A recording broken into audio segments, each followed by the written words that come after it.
Welcome back. Here we go. Day 3 this week. Yesterday we read about the BFG catching a troggle humping dream, which is like a terrifying nightmare. But he also caught a really good dream. And look, like I don't even remember what that was called because Golden Fizz Wizard. Because the BFG's words, they're something, aren't they? So today we are going to continue with chapter 13, a troggle humper for the flesh lump eater. So the troggle humper is the bad dream, not a gene, it's a dream. I don't know why I keep saying it's a gene. And then flesh lump eater is one of the giants. So if you put two and two together, I think this is going to get interesting. They is always having 50 winks before they go scampering off to hunt human beings in the evening, the BFG said. He stopped for a few moments to let Sophie have a better look. Giants is always sleeping every then and now, he said. Not nearly as much as human beings. Human beings is crazy for sleeping. Is it ever occurring to you that a human being who is 50 is spending about 20 years sleeping fast? I must admit that never occurred to me, Sophie said. You should allow it to occur to you, the BFG said. I imagine it, please.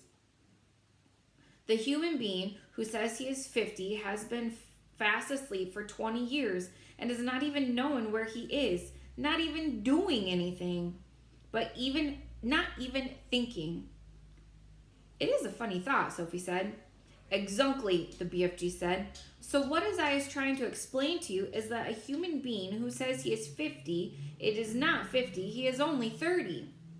What about me, Sophie said. I am 8. You is not 8 at all, the BFG said. Human being babies and little chidlers is spending half their time sleeping, so you is only 4. I'm 8, Sophie said. You may think you is 8, the BFG said, but you has only spent 4 years of your life with your little eyes open. You is only 4, and please stop higgling me. Twitchy little snap whippers like you should not be higgling around in an old sage and onions who has hundreds of years more than you. How much do giants sleep? Sophie asked. They has never wasted much time snoozing, the BFG said. 2 or 3 hours is enough. When do you sleep? Sophie asked. Even less, the BFG answered. I is sleeping only once in a blue baboon.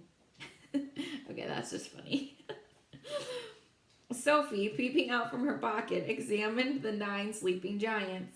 They looked even more grotesque now than when they were awake. Sprawled out across the yellow plain, they covered an area about the size of a football field. Most of them were lying on their backs with their enormous mouths wide open, and they were snoring like foghorns. The noise was awful. Suddenly, the BFG gave a jump in the air. By gumfrog, he cried, I is having the most wopsy whiffling idea. What? Sophie said. Wait, he cried. Hold your hose feathers. Keep your skirt on. Just you wait to see what I is going to bring about.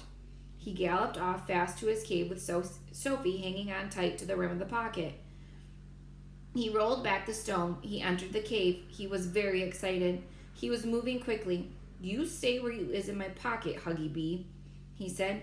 We is doing this lovely bit of buck-washling both together. He laid aside the dream-catching net, but hung on to the suitcase. He ran across to the other side of the cave and grabbed the long trumpet thing, the one he had been carrying when Sophie had first seen him in the village. With the suitcase in one hand and the trumpet in the other, he dashed out of the cave. What is he up to now? Sophie wondered. Peep your head up good, the BFG said. Then you will get a fine winkle of what is going on. When the BFG came near to the sleeping giants, he slowed his pace. He began moving softly. He crept on his toes toward the ugly brutes. They were still snoring loudly. They looked repulsive, filthy, diabolical. The BFG tiptoed around them. He went past the gizzard gulper, the blood bottler, the meat dripper, the child chewer. Then he stopped. He had reached the flesh lump eater.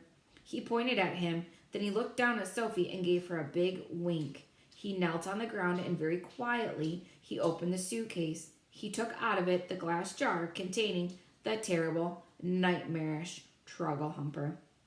At that moment, Sophie guessed what he was going to do next. Ooh, She thought this could be rather dangerous. She crouched lower in the pockets so that only the top of her head and her eyes were showing. She wanted to be ready to duck out of sight very fast, should anything go wrong. They were about 10 feet away from the flesh lump eater's face. The snorting noise he was making was disgusting. Even now and again, a big bubble of spit formed between his two open lips, and then it would burst with a splash and cover his face with saliva. Taking infinite care, the BFG unscrewed the top of the glass jar and dipped the squiggling, squirming, faintly scarlet Trogglehumper into the wide open of his long trumpet. He put the other end of the trumpet to his lips. He aimed the instrument directly at the flesh lump eater's face. He took a deep breath, puffed out his cheeks, and then woof, he blew. Sophie saw a flash of pale red go darting towards the giant's face. For a split second it hovered about his face. Then it was gone. It seemed to have been sucked up the giant's nose, but it had all happened so quickly Sophie couldn't be sure. "We had better be skittling away quick to where it is safe," the BFG whispered. He trotted off for about 100 yards, then he stopped. He crouched low to the earth. "Now," he said, "we is waiting for the gun and flames to begin." They didn't have long to wait. The air was suddenly pierced by the most fearful roaring Sophie had ever heard, and she saw the flesh lump eater's body, all 44 feet of it, rise up off the ground and fall back again with a thump. Then it began to wrinkle and twist and bounce about in the most violent fashion. It was quite frightening to watch. "Woo-wee!" roared the flesh lump eater. "Oi! Ow!"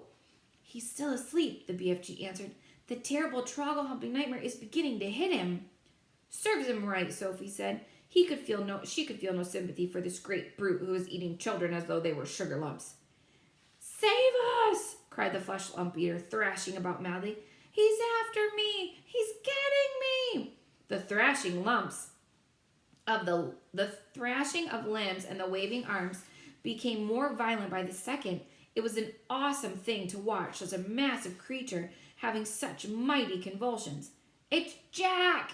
bellowed the flesh lump eater. "It's the grueful, grunchiest Jack! Jack is after me! Jack is cracking me! Jack is spike-sticking me! Jack is splash-punking me! It is the terrible, fit-swinging Jack!" The flesh lump eater was writhing about all over the ground like some colossal, tortured snake.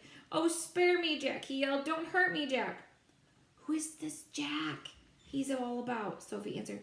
"Jack is the only human being all giants is frightened of," the BFG told her. "This is all absolutely terrified of Jack. They is all hearing that Jack is a famous giant killer." Have you guys ever heard the story of Jack and the Beanstalk? He goes up the beanstalk and defeats the giant. That's who Jack is. "Save me!" screamed the flesh lump eater. "Have mercy on this poor little giant. The beanstalk! He's coming at me with this terrible spike-sticking beanstalk. Take it away. I is begging you, Jack. I is praying you not to touch me with your terrible spike-sticking beanstalk." Us giants, the BFG wizard, is not knowing very much about this dreaded human being called Jack. He is knowing only that he is a famous giant killer, and what he is owning something called a beanstalk. He is knowing also that the beanstalk is a fearsome thing, and Jack is using it to kill giants. Sophie couldn't stop smiling. "What are you giggling about?" the BFG asked her, slightly nutted. "I'll tell you later," Sophie said. The awful nightmare had also gripped the giant brute to such an extent that he was tying his whole body into knots. "Don't do it, Jack!" he screeched. I was not eating you, Jack. I has never eaten human beings. I swear I has never gobbling a single human being in my wholesome life." "Liar," said the BFG. Just then, one of the flesh lump eater's flailing fists caught the still fast asleep, meat-dripping giant smack in the mouth. At the same time, one of his ferociously thrashing legs kicked the snoring, gizzard-gulping giant right in the guts. Both the injured giants woke up, leaping to their feet. "He is swiping me right in the mouth," yelled the meat dripper. "He is bunk-swaddling me smack in the guts," shouted the gizzard gulper. The two of them rushed at the flesh lump eater and began pounding him with his fists and feet. The wretched flesh lump eater woke up with a bang. He awoke straight from one nightmare into another. He roared into battle, and in bellowing, thumping, rough and tremble that followed, one sleeping giant after another either got stepped upon or kicked. Soon all 9 of them were all to their feet, having the most almighty free-for-all. They punched and kicked and scratched and bit and butted each other as hard as they could. Blood flowed, noses went crunch, teeth fell out like hailstones. The giants roared and screamed and cursed, and for many minutes the noise of the battle roared across the yellow plain. The BFG smiled a big wide smile of absolute pleasure. I is loving it when they is all having a good toughin' rumble, they said. They'll kill each other, Sophie said. Never, the BFG answered. Those beasts is always bishing and wappling at each other. Soon it will be getting dusky, and they will be galloping off to fill their tummies. They're coarse and foul and filthy, Sophie said. I hate them. As the BFG headed back to the cave, he said quietly, we certainly was putting that nightmare to good use, though, wasn't we? Excellent use, Sophie said. Well done, you. And that's where we'll stop today. I'll see you back here right tomorrow.